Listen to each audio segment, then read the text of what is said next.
Hello, BES and BFST class. Good to have you again. My name is Brenda Nachewa, and I'm going to be taking you through statistics and data analysis. This is a very interesting course unit because we are going to use the concepts we've learned in our year 4 while doing our special project. For the first class, we are going to look at the introductory bit of the course, where we are basically going to define the common terms that we shall be using all through the course. We shall start by defining statistics, and the term statistics means basically using different techniques to come up with an informed decision. So it is the art of, or the science of creating a methodology. You develop different techniques that you're going to use so that you come up with a decision, a situation, and therefore it involves the process of data collection. You analyze that data, and at the end of the day, you interpret or make meaning out of the data. And to do that, to collect the data, we basically follow two ways. One is by use of experiments or surveys. Now, experiments are used in scientific data. For example, if you want to look at the effect of drought on growth of a crop, what we set up is what we call an experiment. You're going to set up an experiment where you're going to put up a greenhouse, have some crops watered, and then others may be constrained by drought. So the process of doing that is what we call an experiment. So the other way are surveys. Surveys are associated with social research or social data. For example, when you want to look at the factors that maybe affect farmers' participation in marketing of a given commodity. Here, you're not going to set up an experiment. You're dealing with people that are probably from various areas. So you just conduct a survey where maybe you come up with a questionnaire, or you come up with a focus group discussion guide. You ask people questions.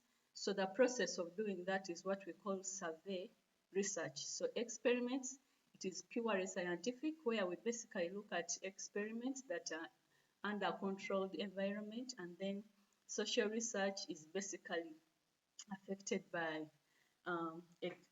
outside factors that you may not have control over. So the other concept is a population. From our primary school, we've been defining a population. So it is basically the general number of people in a demographic sense.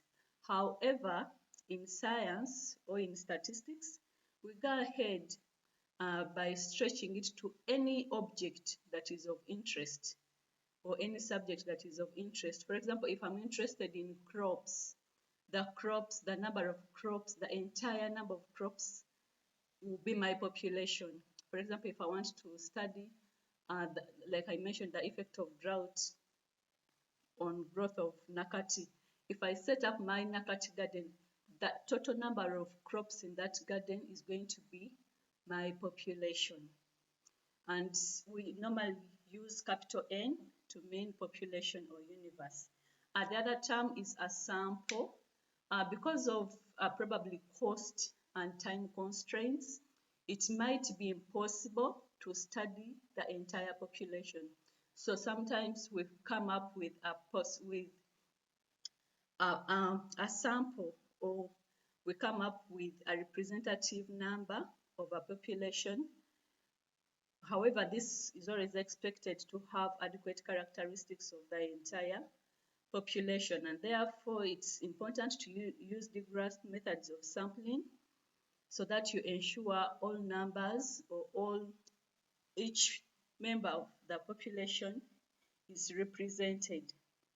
And therefore, sample is always smaller, a smaller manageable version of a population. So meaning it should have the actual characteristics of the population, of the entire population. Our next term is a parameter. Now, a parameter is a descriptive measure of a population. For example, if I want to look at the effect of drought on growth of a crop, you might measure growth of a crop in various ways. For example, I might look at the plant height, plant vigor, number of leaves if I'm looking at vegetables. So all those different aspects are what we call a parameter. For example, if I'm looking at growth, I'm going to look at a parameter of height, maybe leaf width, leaf length. So those are what we call parameters. And that is to do with the population. But if you're looking at a sample, those what would be parameters, we call them statics. So statics is still a descriptive measure of a sample. Then the other term is an estimate. Like I have mentioned that as a sample is always a representative of a population, and therefore a sample should estimate a population. In other words, if you make your conclusion based on the sample, that same conclusion should apply to the population, and therefore that is what we call an estimate. Then we have an experiment or trial or event.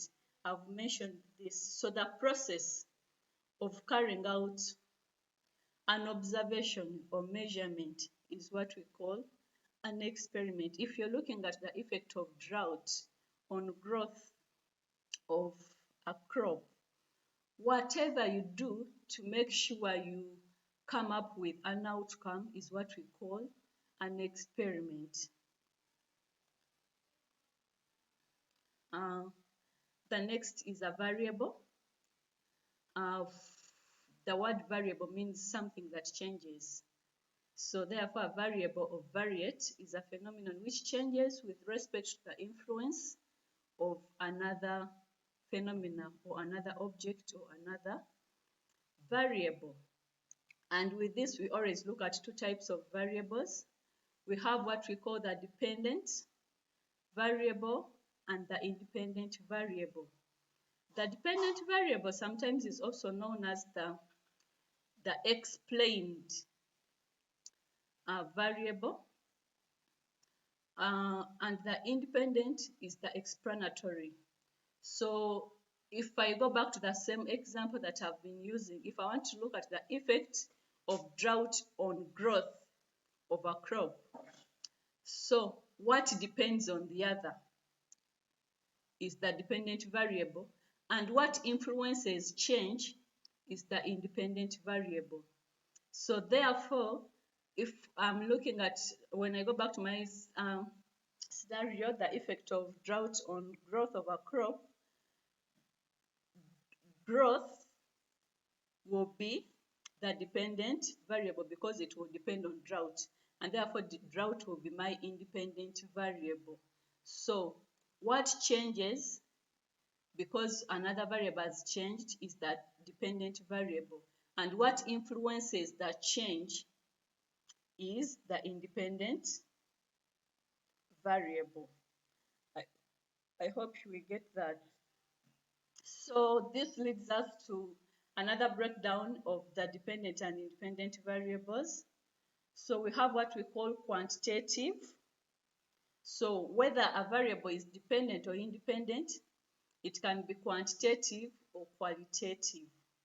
A quantitative, from the word quantity, it talks on a given figure. It can be quantified. In other words, we can use figures.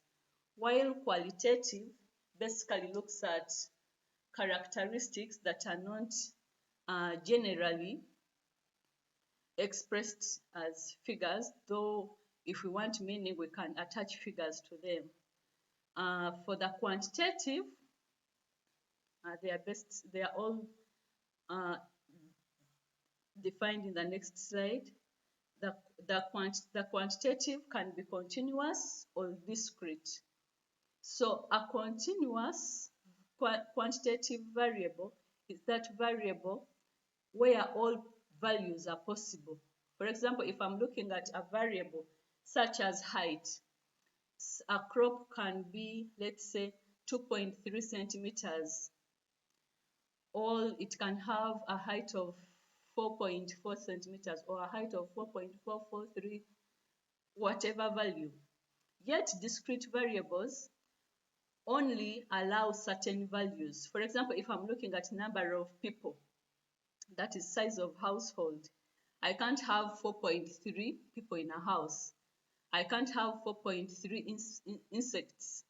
So discrete, those ones take on only certain values, yet continuous variables can take on a whole range of variables.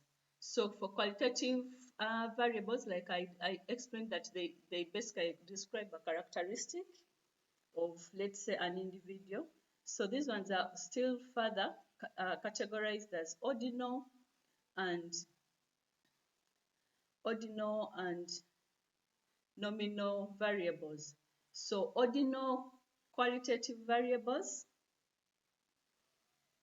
deal with relative differences. For example, and there is always an order. For example, if something is bad, the next will be good, excellent, or short, average, tall.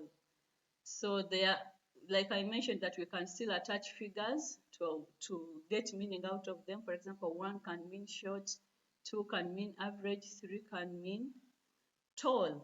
Then the other category of qualitative are what we call nominal or categorical variables, and these are associated with quality or an attribute which a variable possesses. For example, if you're looking at eye color, if you're looking at types of vehicles, such variables are categorical.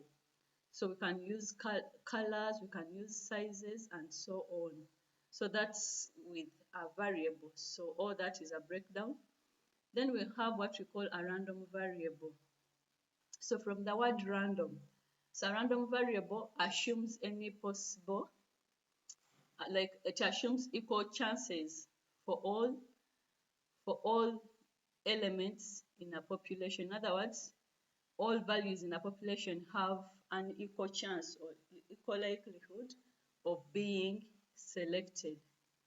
Then the other concept that we shall come across is a model, and this is an attempt to construct a simplified explanation of a complex reality. And models work more in still social research. For example, if I want to come up with a statistical representation of the factors that, let's say, influence farmers' participation in the market. So to come up with something scientific, I construct what I call a model, and maybe at later stages we shall look at the different types of models.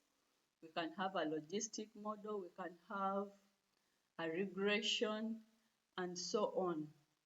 Then we have what we call a survey. I talked about this.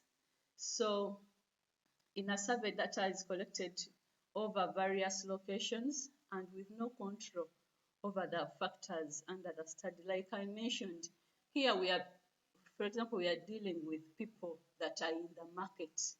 For sure, you as a researcher, you might have control of why someone is in the market, other factors that control. Yet for an experiment, you can have a controlled environment. You can set your screenhouse where no insects can penetrate, but with surveys, you have no influence over the rain. For example, if you're to travel, in case you find an accident on the way, so there are always all those external factors.